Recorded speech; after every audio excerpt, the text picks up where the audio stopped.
2004 yung nagkaroon ng ng joint agreement between the two panels na one of them would be to help in the delisting of Joma.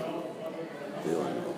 Was it included in any of the previous joint statements in 2004? Hindi ko na alam kasi I was out there. I was ousted nga eh. Pero ngayon kasama na sa pakilinaw lang for video po. Oo, isasama sa joint statement yung delisting ni Joma Season. So, gaano ka-importante yung delisting? It is important for Joma to be able to go to the Philippines, probably in response to the President's statement that he's willing to meet Joma Season in any neutral Asian country. So kanino niyo i-forward yung delisting sa US government? Sila lang naman ang naglista sa kanila eh. Pati ata sa European Union? Wala na ito, na-delist na sila.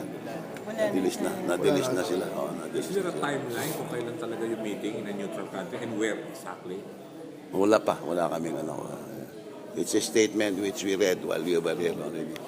We were out of the country na, but it reached us lang. We report na may statement ng presidente na gano'n to that effect. Sir, dun sa delisting, request lang naman ang pwedeng i-forward ng Philippine government kasi sila naman yung nagpalista. Request lang to delist. Yeah, request. Recommendation from the panel. To the US government? The US government. May basis naman kami considering that he is in the process, the peace talks, which negates the character of a terrorist. We welcome any move by the government to delist Professor Season, the CPP, and the NPA from the U.S. terrorist list, in as much as it is something that was done by the U.S. upon the behest of the Gloria Macapagal Arroyo government.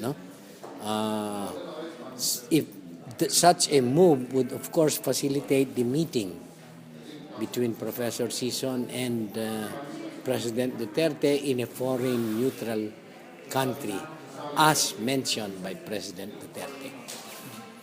So yung Philippines, hindi yun.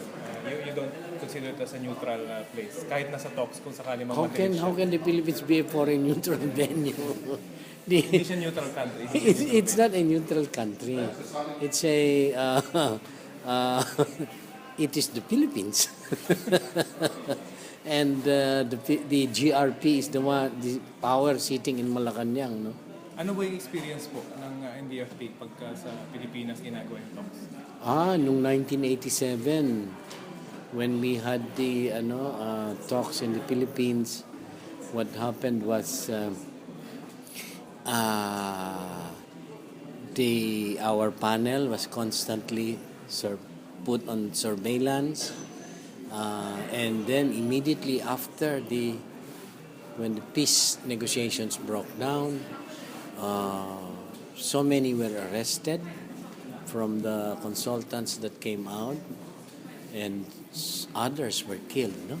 So that's why we have always insisted that the talks be carried out in a foreign neutral venue abroad, which has been the practice, among in peace negotiations between governments, sitting governments, and revolutionary movements. For instance, in the one in Colombia is being held in Cuba. The one in Palestine was in Oslo. The one in Vietnam was in Geneva. So it's not something new, and only in accord with practices with respect to peace negotiations.